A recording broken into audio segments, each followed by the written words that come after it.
Welcome to Satan is My Superhero.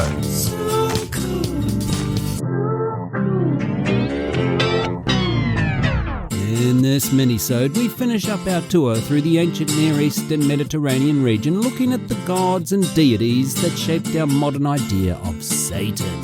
Thank goodness we're finally leaving this region.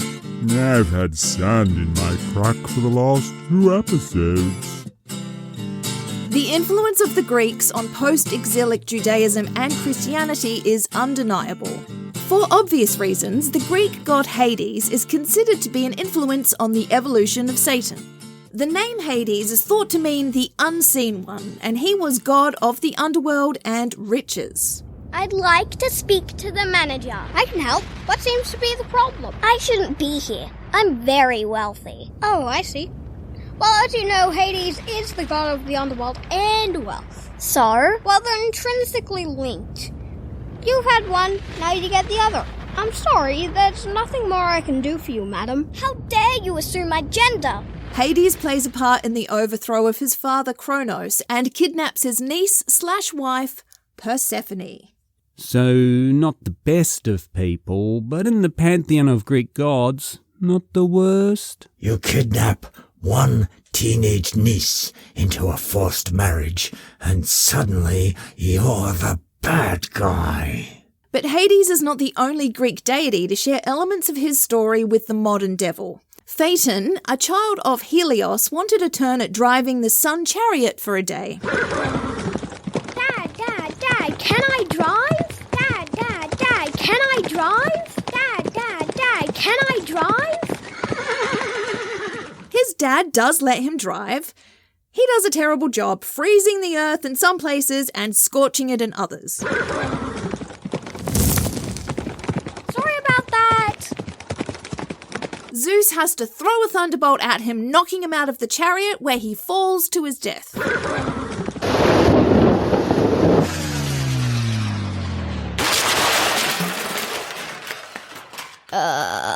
So what you're saying is we have an uppity lightbringer falling to earth once again. If I didn't know better, I would say the underlying message with all these fellows is don't seek knowledge and accept your position in life. Pan was the Greek god of music, sex, shepherds, and their sheep. Sex, shepherds, and their sheep? That's right, Kiwi boy. Might have just found my god. Pan was the pop star of Greek gods, so early Christians probably saw his likeness everywhere. Part of the demonizing of the Greco-Roman gods resulted in Pan's appearance being a big influence on the look of Satan. He is very handsome, but he also has a goat butt, and I don't mean greatest of all time butt. I happen to have that butt. Pan had little goat horns and hooves for feet. This is the teenaged version of the devil you know today. Aww, it's a baby Satan. Moving on from Greece, Enki was the Sumerian god of creation, water, crafts, knowledge, and mischief. Oh, behave. You'll be interested to know Enki got himself pregnant by drinking his own semen. He only told everyone that so they'd try it. It doesn't work, by the way. Not particularly satanic, but I just wanted to mention the semen. Although Enki does wear a horned crown. You know the difference between those other gods and me. I make these horns look good. As seen with previous mythologies, horns are a common feature among the old gods. Oh, you simply must have horns, darling. Nothing screams Bronze Age god like horns. Am I right? Yes, I'm right. It was a rhetorical question. Bulls show up all the time in the mythologies of the Near East. We've seen it ourselves. The bull was regarded as a symbol of fertility. And we've certainly seen some fertility. Looking at you, Enki. So horns on the head had no connotation of evil. That was never the point. Get it? Horns? Point? Sorry for the dad jokes. Satan is My Superhero takes no responsibility for any cringing you may have experienced during that dad joke. Dad joke, yeah. The bull signifies crops in the field and children in the house. That's as good as life gets prior to the Industrial Revolution. I'm just trying to make it to 40 without being killed by my own teeth. Early adopters of Jesus and the later Greco-Roman Christians demonize Baal, Pan, Enki, and others. Harmless nature gods are turned into wicked malcontents. Those horns go from signifying food and babies in our bellies to babies in our bellies as food. Baby? Oh, I couldn't possibly.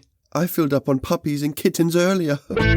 It's plain to see the evolutionary pressure on the early church to put horns on Satan. How will we know the false gods? Oh, it's easy peasy. The false gods have horns. And false gods is bad, right? Oh, for sakes, not again. Listen, false gods, bad. Really bad. Like, they're the worst. There's nothing more but this. Just look for the horns, all right? Just look for the horns.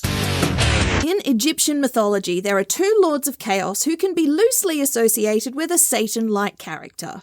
The trickster Set murders his brother Osiris and cuts him up, dispersing his body parts all over Egypt to claim the throne. That's extreme. And just imagine receiving one of those packages. I have a package for you. Who's it from? Set. Any idea what it is? Yes, and my advice to you, don't open it. Well, I'm definitely gonna open it now. I know. Nice nightmare, sucker! Horus? Yep. Like whore? Yep. Exactly. Horus. Okay. After the murder, Osiris's son Horus... It doesn't sound right.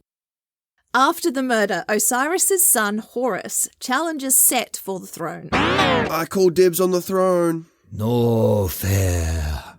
I thought about calling dibs before you said it. During the fight, Set attempts to sexually assault his nephew. Gross!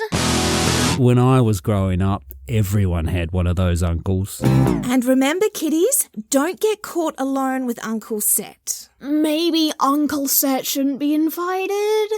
The other devilish Egyptian is Apep, who is often depicted as a serpent. Snakes. Why'd it have to be snakes?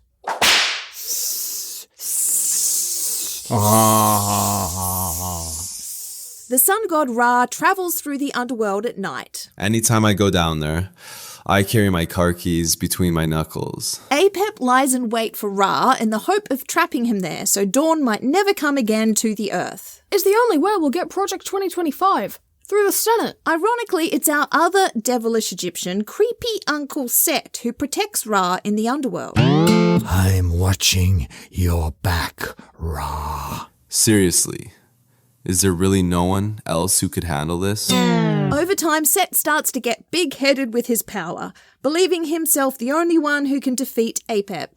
He starts telling everyone he might just let Apep win next time. Sure is a nice world you've got here. Certainly would be a shame if anything were to happen to it. Now remember how creepy Uncle Set attempted to sexually assault his nephew Horus, with the unfortunate name?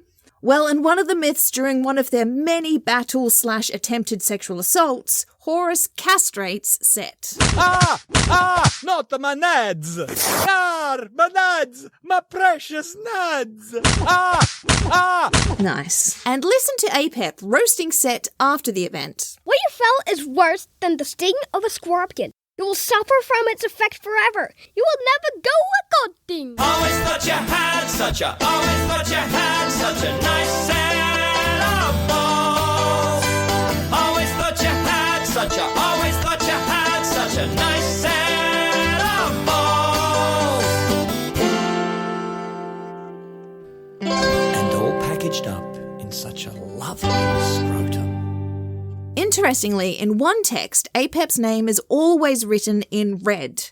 Some scholars believe this was significant and red was the colour of malignance. Well, now I'm offended. Set was also depicted in art as having red hair. Because of this, he was associated with foreigners and became a god of foreign trade. Oh, that's nice. All the redheads have a patron in Egypt. Welcome to Egypt, red-headed stranger. Now to get you started, here's a map to the pyramids, some complimentary tokens for the Sphinx ride, and a 20% off voucher for any mummification you'd like to get done while you're here. As my pod was so poorly researched, I can only ask, are there any other stereotypical cliches about ancient Egypt I can help you with? Yeah, what I really need is some shade.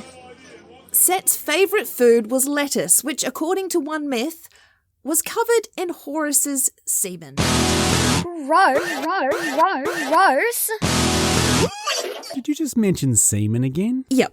So what can we take away from this look into the ancient origins of the modern devil? The blueprints for today's Satan were laid out through the demonization of other people's beliefs. Religious nuts have absolutely no imagination, and that's why Satan is my superhero.